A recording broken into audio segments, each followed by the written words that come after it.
You know, Eugene Wamalwa, the former CS Defense and Devolution, sent out a tweet congratulating the nominees, and then he says, but I'm at a loss as to what happens to devolution. Is it an oversight, or is it not a priority to this administration?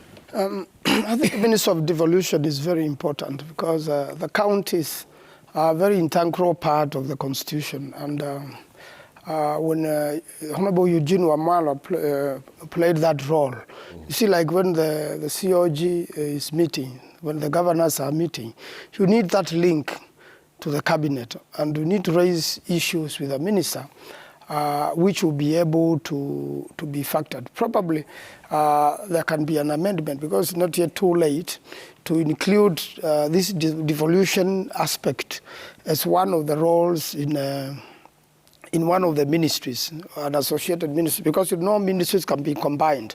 After they were released into two, you can have one minister even dealing with that particular matter. And that's why I was telling you earlier on that I've seen that the cabinet is full. You have fully covered 22 slots.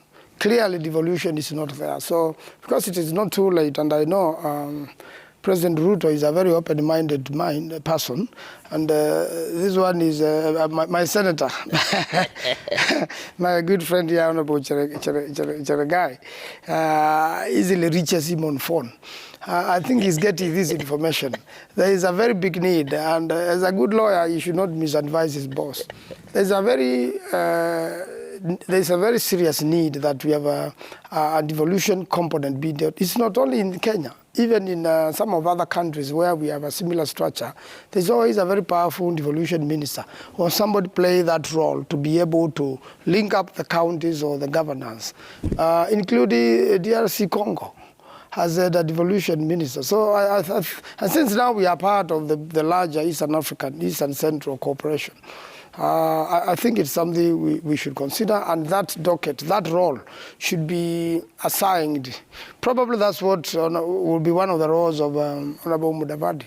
I don't know, but it's one of the things which should clearly be linked. Yeah. And even the counties have such a huge political muscle. You know, governors, they're so, you know, they have a lot to do, including even organizing political parties and politics. So I think that in one way or another there must be a very good link to that, and what Honorable Wamalwa did was very important for the country. You know, he was able to tie up the country and to link up devolution and serve the people. And because the main idea is to serve the people, I think this should be included in one of the ministries which is related to the same.